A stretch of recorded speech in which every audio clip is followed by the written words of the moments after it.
I went to Wilmington. I had the house for myself, did nothing. It was the first time I've done that in a while. Downtime is good. Mm-hmm. So that's, what's that, 3-hour drive to Fayetteville from Greenville? It's about an hour and 40 minutes. Oh, a lot closer than I thought. Yeah, just jump down 95 and then cut over as soon as I get lateral to it. That's right. But yeah, it's the top producing firm in that region. So, and I've already sent my insurance agent a request for a COI W-9 tour. So, I mean, it's pretty big. I'm excited about it. They do about 1,000 homes a year at that firm. Wow. So it's, I guess there is a fair bit of industry in that area. It's not just military, right? Everything around, actually Fayetteville's not the best market. It's everything around it. That's one thing we've realized, that the epicenter of these primary markets is everything surrounding, because, you know, as things develop, they kind of go outwards. Yep. I mean, today alone, we've got 32 houses we're photographing across the state. So not too bad for a day back. No.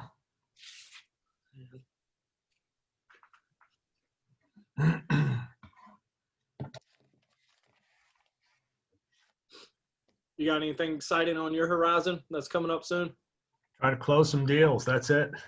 I really liked what you sent about the way you would structure a Dropbox, because I'm changing banks right now. I'm going from Wells Fargo to Town Bank, and, you know, having something set up like that similar, because we've been getting financing in the private sector, and, you know, give us 8,000, we'll pay back 10, for instance, you know, on some smaller stuff, which isn't a bad return for some of our people that have been helping us out.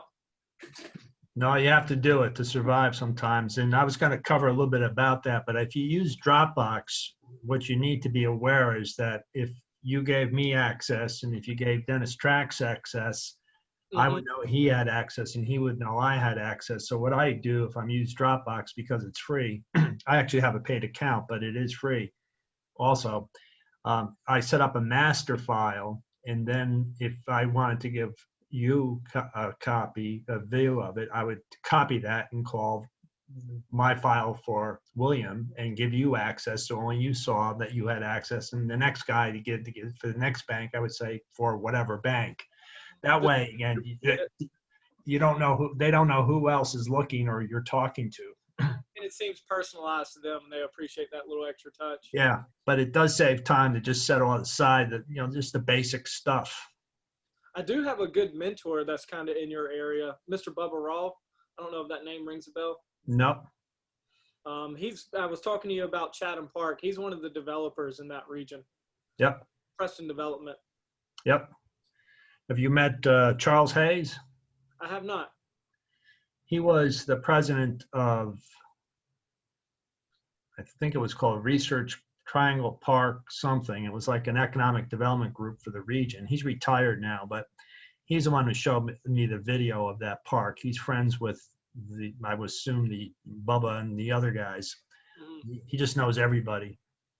He's a good guy if you can run into him. He's got a great Rolodex. Yeah, absolutely. And that's one thing I'm very grateful to have somebody like Mr. Bubba. You know, I kind of rent out helicopters every now and then, and I was in a helicopter with my buddies, and I was like, hey, you want to see Bubba's house? And Bubba walked out on the porch, and I had to call him. I was like, Mr. Bubba, I'm sorry, that was me. Where does he live? What county? He's from Greenville, but he's also got a house up in Cary and in Wilmington. So it's Pitt County, New Hanover, and Wake County. Mm-hmm. He's a heck of a person to be able to talk to and just kind of bounce off ideas. And that's kind of one of the things. One thing that I kind of wanted to talk to you about, and, you know, the lean canvas, the unfair advantage, is that your competitive advantage over your competitor, or is that kind of where you could be taken? It's what you have that's unique. So, Okay. And we'll go through the examples today, but it could be your team. It could be you have some special know-how. It could be your brand. I mean, you're developing a brand right now. It's being recognized. So that is unique. Mm-hmm. Well, I was listening to the E-Myth on the audiobook on my travel there and my travel back. And, they kind of talk about how, you look at your business more as an idea and you're selling your business, not just your products. And I Right. really enjoyed that chapter today while I was driving back. Right. And in all honesty, most startup companies, other than the team, don't have a lot of special stuff. I mean, they may have some skills and know-how, but generally those are the key ingredients at the start. Yeah. Well, that's, I started mine as being the photographer for the company and then quickly started hiring people, and I stepped out of the field, and I've never been a manager. And, that's kind of the biggest hurdle for me to step into a management role. Well, you got to get to a point where you can hire somebody. Well, I've got a general manager for operations, but for like team management, I mean, this weekend I was reading the essays by Warren Buffett and trying to, get my head wrapped around team management. Yeah. No, there's a lot of people have different ideas, and I think you just got to find what works well for your group. Well, while nobody's on, real quick, I would like to show you this real quick. Okay.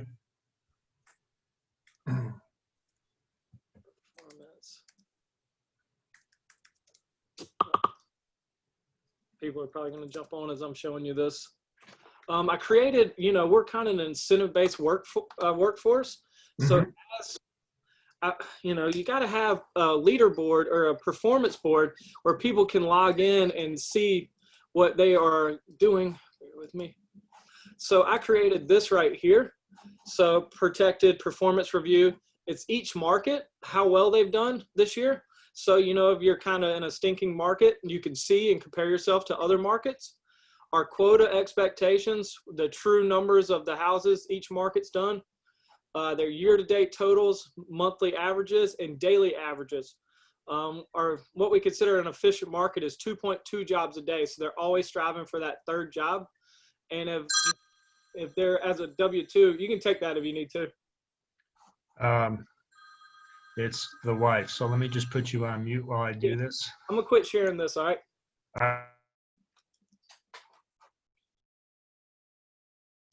Hey, Dennis, how are you?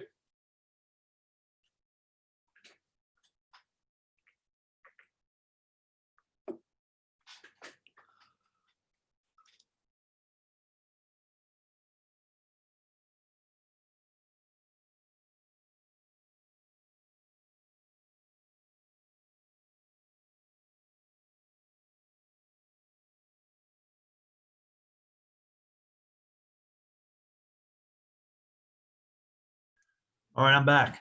That stuff you did, William, looks good, and it reminds me of what some sales teams, where they show people how everybody's performing. Mm-hmm. That's pretty much the whole idea of it. Is, we've got to have something that allows people to share or compare themselves against others, so to say, especially in an incentive-based organization.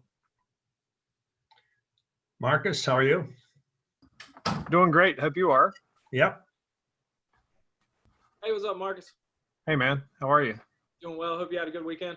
Oh, yeah. Oh, yeah.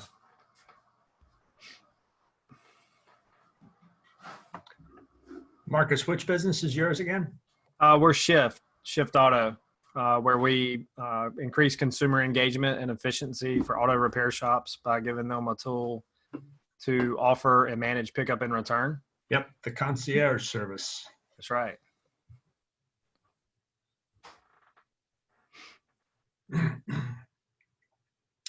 You should, when you get a chance, follow up with me offline on something related to that. Okay. Absolutely.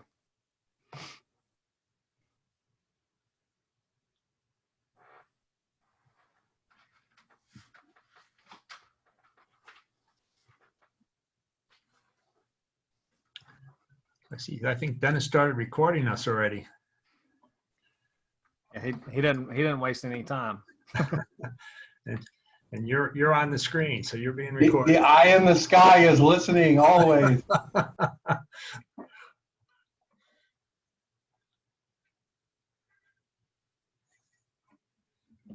Marcus got off pretty quick when he found out he's being recorded. Yeah, well, I just muted my mic.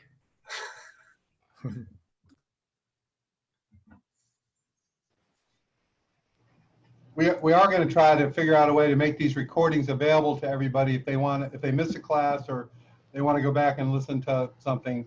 So we'll figure it out. Well, it's good to have a library of the recordings.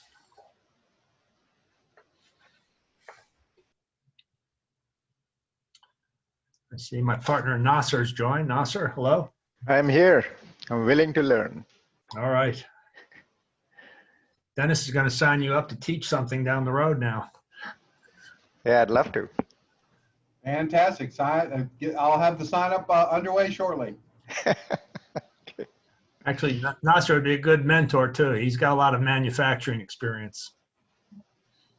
All right, Nasser, just send me a headshot and a brief, whatever you want to call it, review, and I'll put you on the mentor list.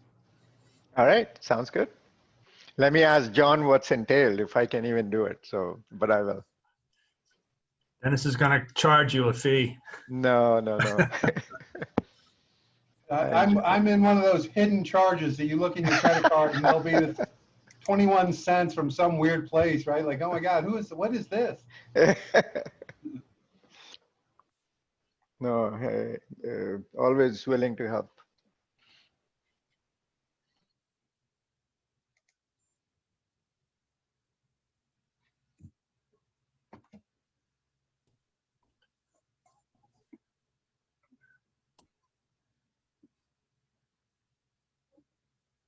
Darby, hello. I think you're on mute. I am. How are you today? All right.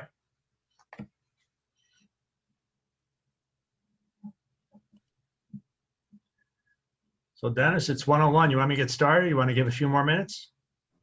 All right, go ahead and start. I think we got a pretty good crowd here. All right. Well, first, welcome to the second session of Lean Canvas. But before we start that, I want to follow up on two questions from last week. The first was about the bank loan and things you may have to give. And William had a question earlier about it before everybody else got on. And I don't recall if I said this, but we do use Dropbox with certain clients. I do have a paid account, but it's also free if you've used it before. The one drawback with Dropbox that is if I gave William access and if I gave Dennis Trax access, both would see that each other had access. So if you're dealing with two different banks, you may not want one bank to know that you gave this access to the other bank. And the way around that is you have a master file or set of files and you replicate it and you make a copy for William's viewing and actually label it as such, and you make a second copy and label it for Dennis's viewing. And again, it could be the basic information. You don't want to give everything there, but it's a way for the interested banks to see if there's enough that they want to go further, and then they'll give you their specific request list. And I think Dennis gave an example of that one group, which is based in Texas, but they do have a loan in North Carolina. They do loans across the country.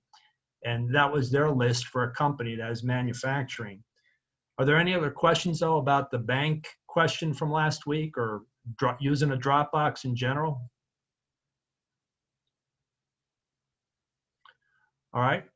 If not, then I had a second thing. Darby, you asked a question last week about how the Lean Canvas may apply to you. And not to put you on the spot, but I thought afterward we may not have answered your question satisfactorily.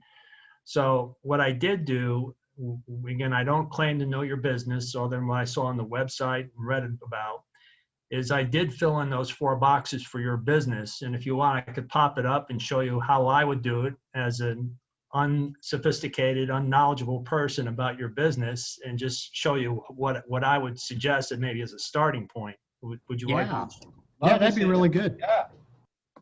All right, let me share my screen.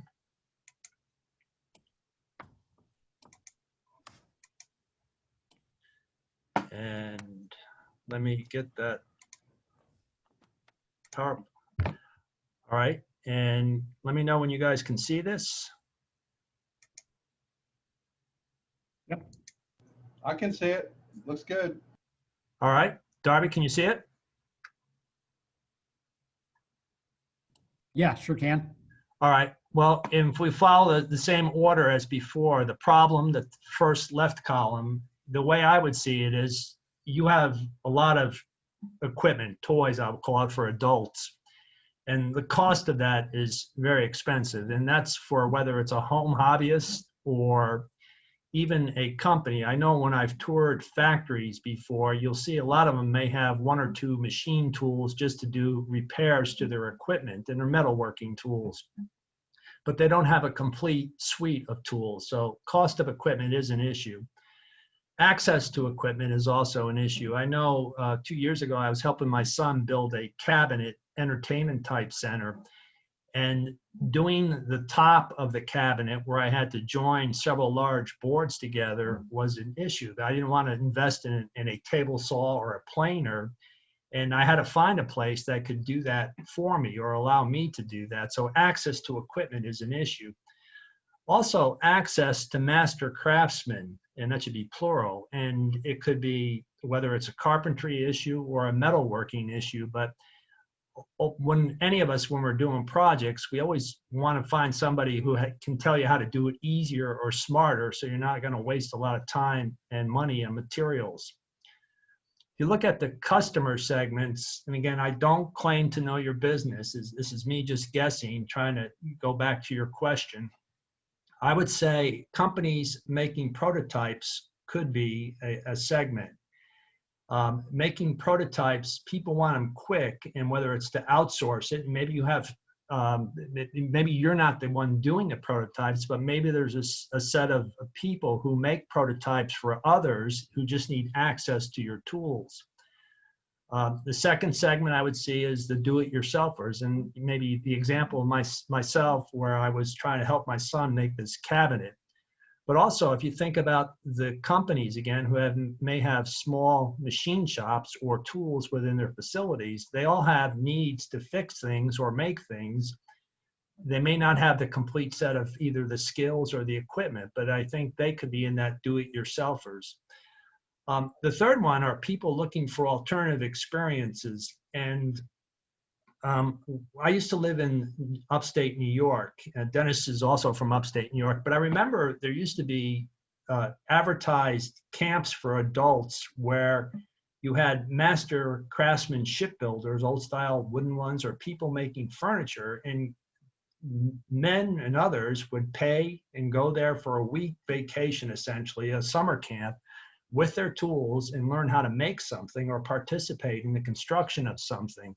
So again, there's a segment there where people want that unique experience and are willing to pay for it. If you look at the unique value proposition, I just see it as convenient access to equipment and advice of master craftsmen, being willing to pay to show somebody what is the issue and get some suggestions how to do it and which tool to use.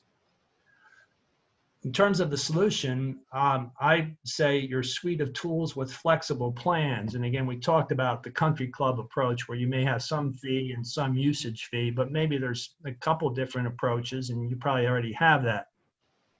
I think having access to craftsmen on demand, and it could be in the woodworking area, it could be in the metal area, it could be in the crafts area, it could be across a number of different areas, but having those craftsmen, I think, is a big plus. And lastly, to the extent people are qualified and know how to use your equipment and there's no other issues, I think having 24/7 access to your facility for select people may be very appealing, because people can't always do it from 8 to 5 or Monday through Saturday. They have to do it around their schedule.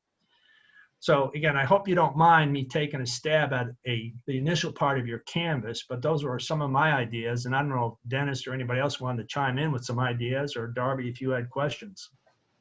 I have a couple of thoughts, if that's okay. Yeah, go ahead. So I thought it was a great idea. I told John that because I do woodworking, and moving to Texas with a 2-car garage was much different than a 3-car garage, 3.5-car garage in Michigan. So I had to sell all my tools. a couple of areas where certainly I would be a user because I love to build things and do stuff with my son. But a couple of areas where it could be additional potential is craftsmen who want to teach classes, and they could use your platform to bring in a group of people to teach them certain skills for a paid usage.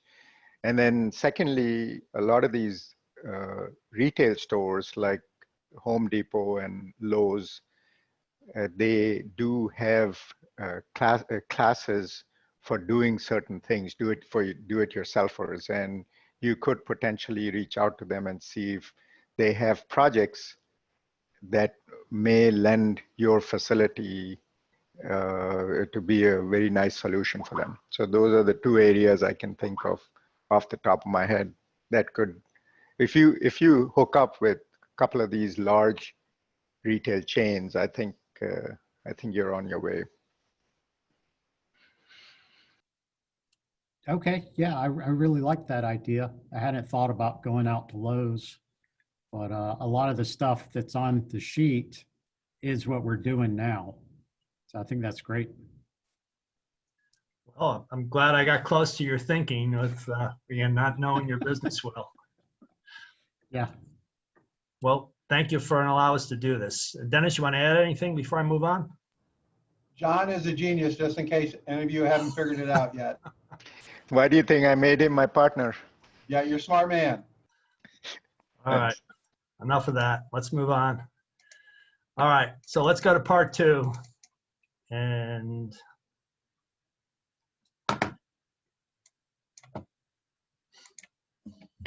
right, so last week or on Friday, we did the 4 white segments, and today we're going to do the green ones. And to remind everybody, there is a sequence. So we're going to do, today we'll do the channels, revenue streams, cost structure, key metrics, and unfair advantage in that order. Also, to remind people, in case there's some people who weren't here last week, I'm going to use 3 case studies as examples in populating those different areas. The first is an underwater GPS company. These are real businesses that I was either involved with in evaluating or personally involved with. But this underwater GPS business was an idea from an electrical engineer to provide underwater GPS for military, commercial, and recreational applications. The middle one is a service business. So the first one, the diver, is a product business. The second one is a service business, and this is an intellectual property brokering business that helps owners of intellectual property, mostly patents, sell or license their patents. The third one is a retail business. It's a diner / hot dog business. They sell very specialized small hot dogs, very tasty, with a unique following. So the first area we're going to talk about are the channels, and these are the paths to your customers. How are you going to get your customers involved in buying?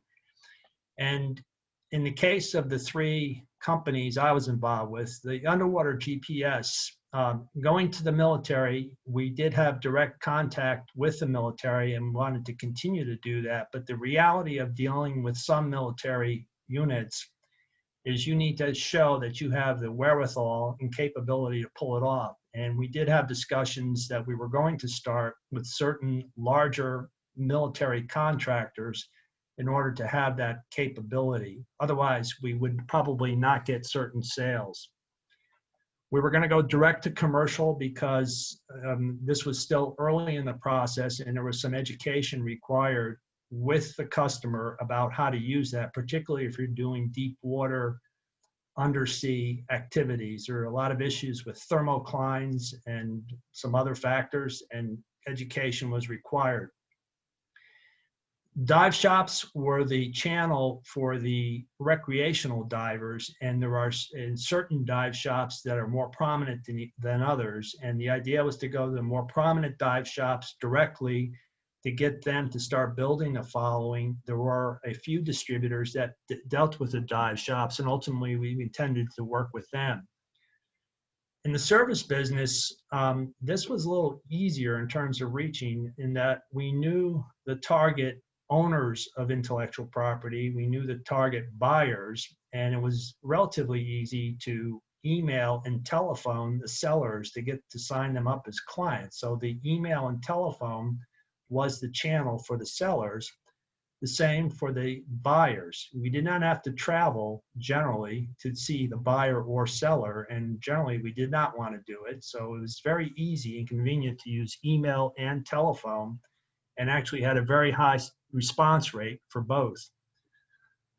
In the case of the hot dog business, excuse me, they had a walk-up window. They were on an old city street where there was no drive-up capability, but they had a walk-up window where somebody could park their car nearby, just walk up to the window and not have to come inside, pick up their hot dogs or meal and move on.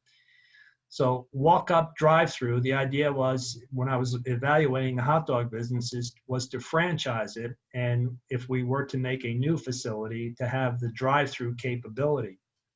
Walk-in diners, because it wasn't a city work environment, that would be also for the other meals or hot dogs. It did serve breakfast and lunch in a traditional diner style. So again, the walk-ins were the channels there. Any questions about the channels? If not, revenue streams. And if you haven't watched the video, which was done by the, forget the name, Techstars, again, it's very good. And he takes a little different approach about revenue streams in the sense of using equations basically to sort of map it out. When I say equations, writing it out, I mean, you could plop numbers in, but he wasn't a big proponent of using a spreadsheet. So if we looked at using his approach for doing the revenue streams, and again, it's a good way of thinking about it. In the military revenue stream, it's basically the number of systems sold times the average number of dollars. And I refer to it as a system because a system for a drone, an underwater unmanned vehicle, was very different than a dive system for a Navy SEAL. So we did have some ideas of what a system was and what the average dollar revenues would be. For commercial applications, again, we use the word systems because we had systems for tagging assets, we had systems for locating assets, and then we had prices with the average times the number of systems sold.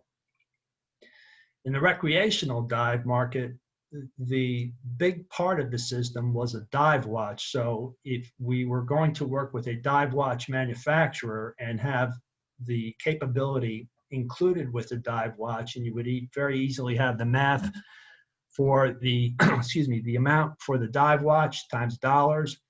And then there were certain peripherals, and the peripherals were systems that could be onboard boat space systems that seeded the area, or you could have a mesh network that you could put underwater that is temporary or somewhat permanent. In the case of the service business, the IP brokerage business, that was very simple. It was a number of clients signed to sell their intellectual property times a percentage. We knew a percentage target and the actual percentage that we thought we could get or we did achieve. The percent closed times the average commissions. In the case of the diner, the revenue I broke down into two areas. Hot dogs was the big thing, and it was the idea of the franchise. So it was the number of diners times the average they spent on their hot dog meal. Because it was not uncommon, because of the size, that you would see a lot of people order 10 of these hot dogs at a time. They were just very small. The non-hot dogs meals, there was a number of diners times the average meals. So these would be the revenue streams in terms of mapping them out. It is a simple approach, and it just gets you thinking about if you have to do certain percentages or retention rates. If you have a software, you might have a re-signing or add-on products, but there are a lot of different ways to put these equations together. Any questions about revenue streams?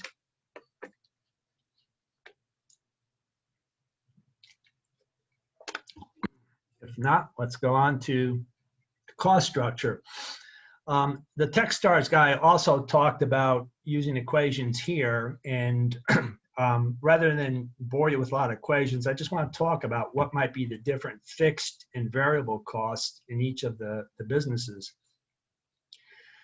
In the case of the underwater GPS business, the fixed costs were, we did have a facility, so you will have a rent or mortgage. There is certain insurance. We had minimal insurance, and there was certain equipment because we required electronic equipment for testing, for verification, and we also had to buy certain military things to be able to try to do it. The variable expense was how much were you going to spend on R&D. We were blazing some new territory, and you can spend a lot of money. So the variable here, R&D was a big issue. Labor obviously is a variable expense, as well as travel. You did have to meet with certain customers and travel to their place. And even for testing, if you're going to do with the military, the Navy SEALs, you had to go to California. In case of submarines or drones, you had to go to the Caribbean. So there was travel required. Excuse me. In the service business, the expenses were a lot simpler here because basically it was a virtual company where we just had a central office and we had people around the country working from home. But the fixed expense was the rent or mortgage for the home office. There was insurance, there were some computers and some software. We did have a CRM system, and that can be expensive on a per seat basis. And that was to track all the opportunities and potential clients and other things. The variable expense was labor, and this was really a scalable business where it was just a matter of how much labor you wanted to add and could also increase the amount of revenues. In the case of the hot dog business, the fixed expense was the rent or mortgage for the facility, the insurance, there was the kitchen equipment and furniture. The variable expense were the food supplies, the napkins, the things for the takeout orders, and then labor and utilities. So any question about cost structure?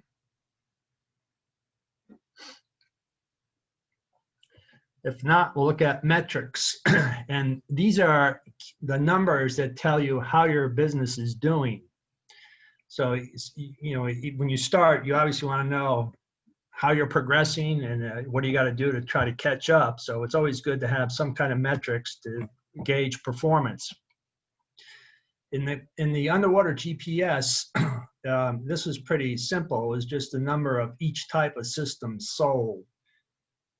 We did recognize that military and commercial were going to be probably a little slower to get going because of their requirements. They were a little more difficult than the recreational systems, but we did have numbers for each of those to gauge progress. In the service business, you had to have a pipeline, so the number of sellers or licensors signed, that was the funnel, and that was an important number. The percentage closed, that means of those signed, how many actually ended up in a sale or a license, and then were the average commissions per transaction what we were expecting. In the case of the food business, the number of hot dogs sold, because we were thinking again, this should be a franchise business. The number of hot dog customers, because to be successful, we got to be growing that number, and the number of regular diner customers. You know, again, it's like, assume like the barbecue business. If you go to Bill's Barbecue or some of these places, you know, they do sell barbecue, they sell other things, but barbecue is the mainstay, and they want to keep that going strong. Questions about metrics? I have a comment. Yes. Metrics are very important. And in fact, if you read up on Facebook, they found that people who had 10 or more friends were more likely to come back in, and therefore the ad revenue. And so that's when they started, you know, here's a friend, you know, consider this as your friend. because they wanted, there was the key metrics that how many friends you were able to add for you to be able to come back. And so that's why you saw wave to your friend, all those different gimmicks they had earlier on, wave and reach out and connect and this and that. And that was all based on that metrics that they found. So this is just not, this should not be done lightly, in my opinion. It's very important. And that's how Facebook grew so well. That's right. Thank you.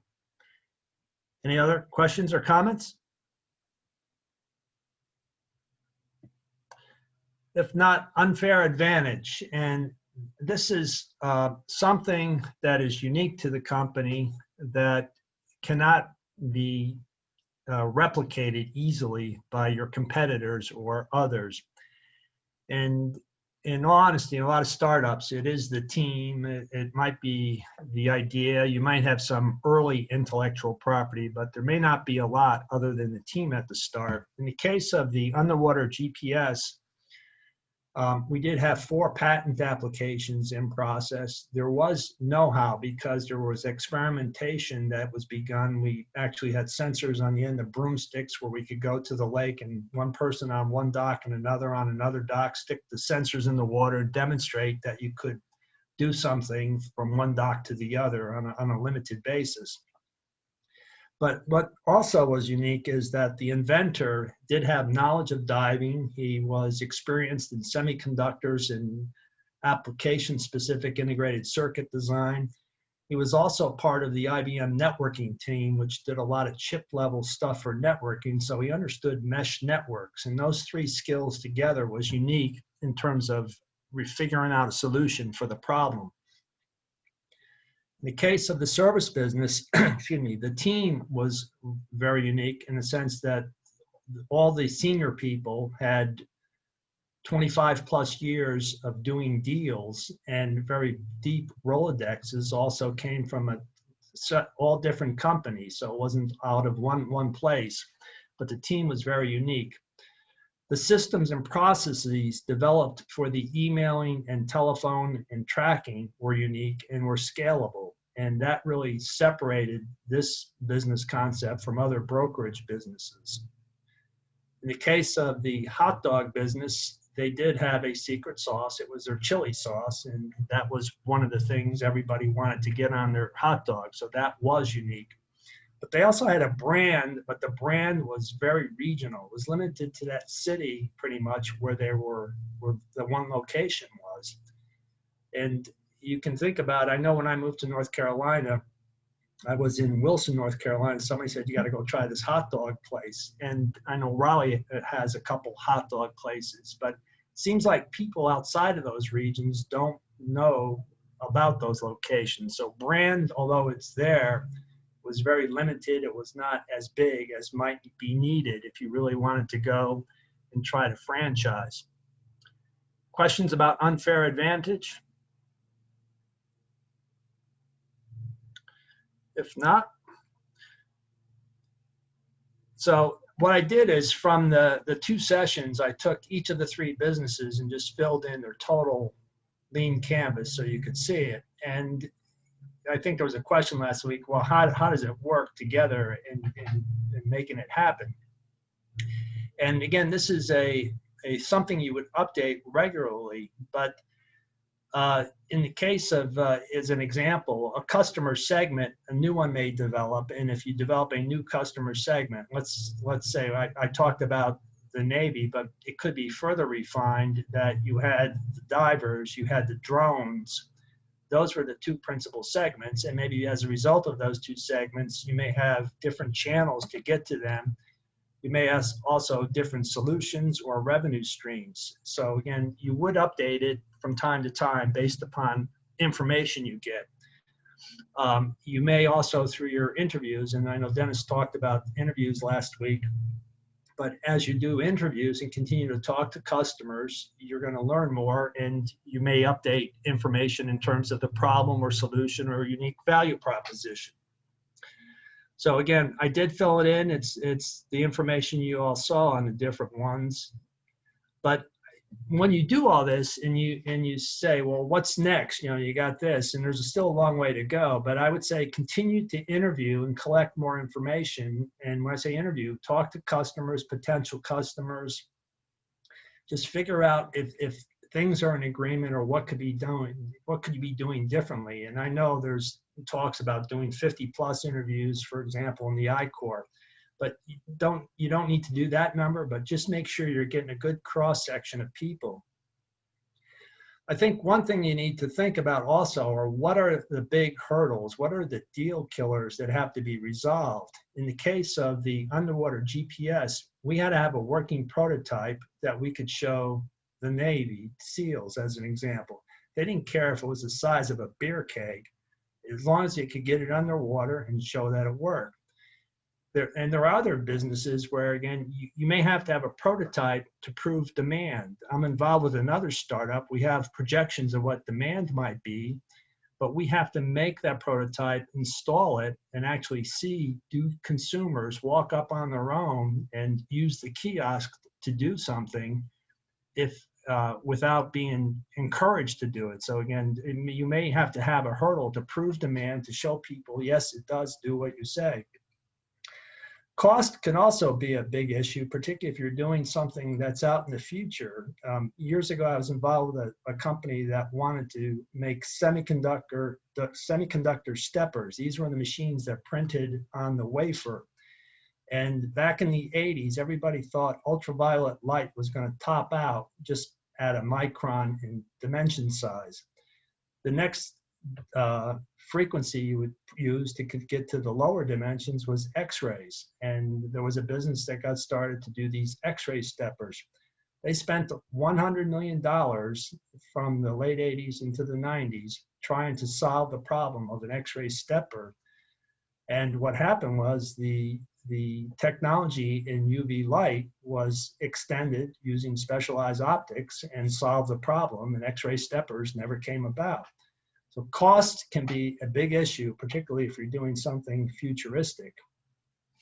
Lastly, I would encourage you to discuss your plan, your lean canvas with others, including mentors or others, because I think you want to get some fresh ideas. Don't assume just because it's a mentor or somebody experienced that they have the right answer. None of us have the crystal ball. I've been wrong many times, and you just got to take it as somebody's view and suggestions. In the end, it is your plan. You know it better than anybody, and it's up to you to make it work. So with that, I will stop for questions.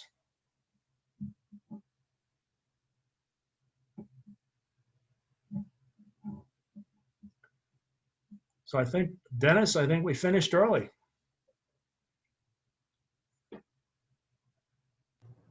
Okay, great job, John. No questions from anybody in the crowd? If not, we'll end up here. Now, please note, I've sent an email to just about everyone asking you to schedule a one-to-one meeting with me. So please take a look at that. There's some times on the email. If you would schedule that, that would really be helpful. I'd like to get it done this week before our Shopify session on Friday and Monday at the end of this week and the first part of next week. John, thank you very much for your good work on this lean canvas, and I know it'll help the groups figure out next steps with their business. Thanks a lot. All right, thank you. Goodbye, everybody. Hey, Bye, thank you, everybody. John. All right, thank you. John,